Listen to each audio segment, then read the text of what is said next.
Kitchen and ব্লগে আপনাদের সবাইকে স্বাগত। চলে এসেছি প্রতিদিনের মতন আবার একটা নতুন রেসিপি নিয়ে। তো আজকে আমি বানাবো এই দেখুন থোড়। তো এই থোড়টা আমি কিনে নিয়ে এসেছি। তো খুবই কচি দেখলাম আর খুবই ভালো দেখলাম, সেই জন্য কিনে নিয়ে এসেছি। এখানে পাওয়া যায় কিন্তু সবসময় ভালো পাওয়া যায় না, তো আজকে ভালো পেলাম বলে নিয়ে আসলাম। তো এই থোড় দিয়ে আজকে আমি থোড় বাটা করব। তো কিভাবে বানাচ্ছি প্লিজ প্লিজ পুরো ভিডিওটা দেখতে থাকুন, আশা করছি আপনাদের ভালো লাগবে। আর এই একটা থোড় বাটা দিয়ে এক থালা ভাত কিন্তু নিমেষে শেষ হয়ে যাবে। তো আমি কিভাবে বানাচ্ছি দেখতে থাকুন। তো দেখুন বন্ধুরা, থোড়টার আমি উপর থেকে মানে উপরের ভেতরে উপরের খোসাগুলো সব ফেলে দিয়েছি। এবার এই একটু একটু করে এইটাকে একটু একটু করে ছুলে ফেলে দেবো। খুব কচি, সেই জন্য অতটা ফেলার দরকার নেই, যা ফেলার ফেলা হয়ে গেছে। আপনারা চাইলে একটু ফেলে দিতে পারেন, কিন্তু আমারটা কচি বলে আর ফেলার দরকার নেই। তো আমি এটাকে প্রথমে এইভাবে গোল গোল করে কেটে নেব। দেখুন এর মধ্যে যে সুতো সুতো থাকে, তো সেই সুতোটাকে এইভাবে হাতে করে আপনারা যদি বটি দিয়ে কাটেন তো এইভাবে পেঁচিয়ে পেঁচিয়ে এই দেখুন হাতে সুতো বেরিয়ে আসছে। এইভাবে কিন্তু থোড় কাটতে হয়।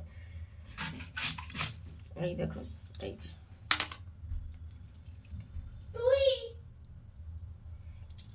তো এইভাবে কেটে এগুলোকে একটু এইভাবে ছোট ছোট করে কেটে নিতে হবে। এভাবে ছোট ছোট করে কেটে নিচ্ছি আর এই গামলার মধ্যে রেখে দিলাম।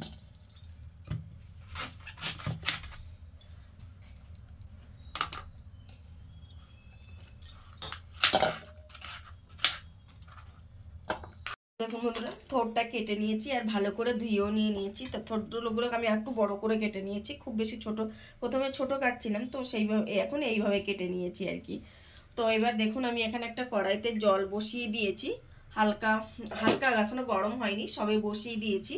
তো এখন গরম হচ্ছে, তা থোড়গুলোকে আমি এটার মধ্যে দিয়ে দিলাম জলের মধ্যে।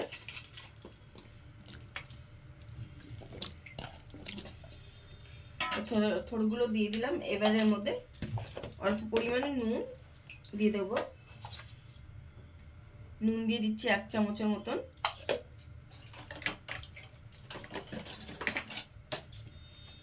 আর দিয়ে দিচ্ছি পরিমাণ মতন একটু হলুদ। তো সবগুলোকে এখন খুব ভালো করে মিশিয়ে নেব। তো দেখুন এবার একটা ঢাকা দিয়ে ঢেকে আমি এটাকে খুব ভালো করে সেদ্ধ করে নেব। তো দেখুন বন্ধুরা, দেখবো এটা সেদ্ধ হয়েছে কিনা।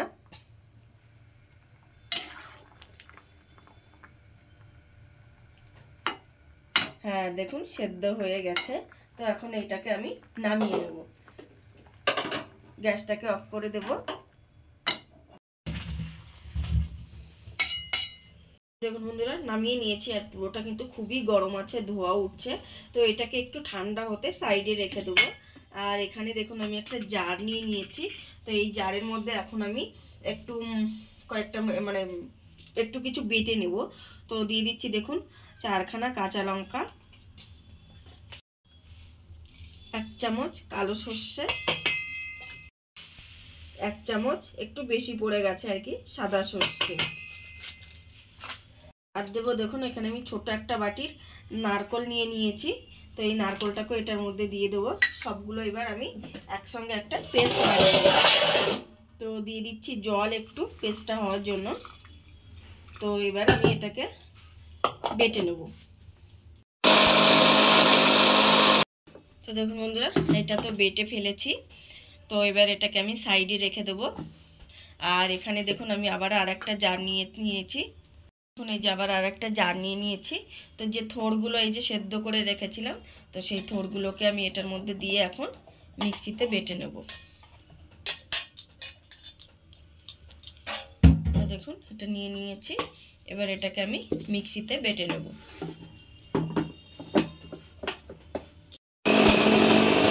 তো দেখুন বন্ধুরা, যে বেটে নিয়েছি থোড়টাকেও, তো দেখুন কত সুন্দর পেস্ট হয়েছে। তো দেখুন কত সুন্দর দেখতে লাগছে মানে থোড়টাকে। তো এখানে আমি একটা কড়াই বসিয়ে দিয়েছি, ওই সেম কড়াইটাই আমি বসিয়ে দিয়েছি। তো কড়াইতে দিয়ে দিচ্ছি, এটা খালি একটু জল দিয়ে ধুয়ে নিয়েছি, আর মানে সাবান টাবান দিইনি। তো মানে সেই জন্য এই হলুদ হলুদ দাগগুলো আছে আর কি। তো এবার আমি তেলটাকে একটু খুব ভালো করে গরম করে নেব। তো দেখুন বন্ধুরা, তেলটা বেশ খানিকটা গরম হয়ে গেছে, বেশ ভালো গরম হয়ে গেছে। এবার এর ফোড়নের মধ্যে আমি একটু কালো জিরে দিয়ে দিচ্ছি। তো দেখুন কালো জিরাটা ভাজা ভাজা হয়ে গেছে, সুন্দর একটা গন্ধ বেরিয়ে গেছে। এবার আমি যে থোড়টা বেটে রেখেছিলাম, তো সেই থোড়টাকে দিয়ে দিচ্ছি।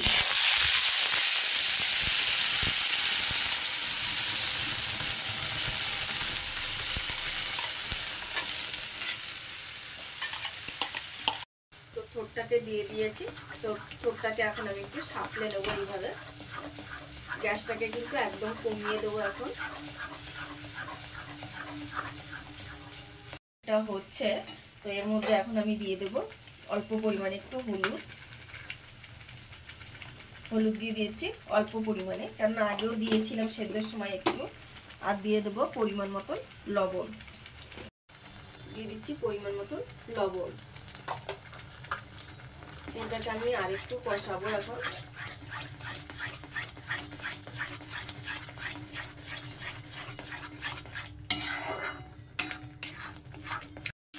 তো দেখুন বন্ধুরা, অনেকটাই ঘন হয়ে এসছে। আর এবার আমি এর মধ্যে সর্ষে, নারকেল আর লঙ্কাটা বেটে রেখেছিলাম, তো সেটাকে দিয়ে দিচ্ছি।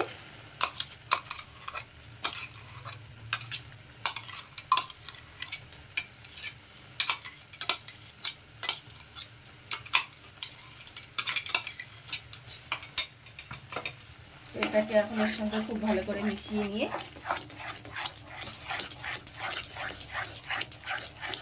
এখন এই দুটোকে অনেকটা শুকাতে হবে। এখন এইভাবে মিডিয়াম আছে এটাকে শুকিয়ে নেব। তো দেখুন বন্ধুরা, এটা মোটামুটি শুকিয়ে এসছে। এবার এই পর্যায়ে আমি এর মধ্যে আগে কিন্তু কাঁচা লঙ্কা দিয়েছিলাম, তো আবারও দুটো কাঁচা লঙ্কা দিয়ে দিচ্ছি গোটা। আর দিয়ে দেবো 1 চামচ চিনি। এতে একটু চিনি দিলে টেস্টটা কিন্তু খুবই ভালো হয়। তো এটাকে আমি প্রায় হয়ে এসছে, আর একটু 2 থেকে 3 মিনিট একটুখানি কষিয়ে নেব।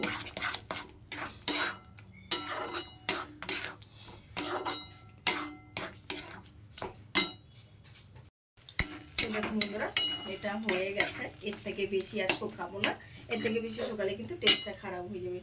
তো এখন আমি এর ওপর থেকে দেখুন একটু কাঁচা সরষের তেল দিয়ে দেবো। তো কাঁচা তেল আমি দিয়ে দিলাম। কাঁচা তেলটা কিন্তু আপনারা অবশ্যই দেবেন, এটার জন্য কিন্তু টেস্টটা আরও দ্বিগুণ হয়ে যায়। এবার কাঁচা তেলটাকে খুব ভালো করে মিশিয়ে নেব। দেখুন হয়ে গেছে। এখন আমি এটাকে গ্যাসটাকে অফ করে দেব আর এটা নামিয়ে নেব।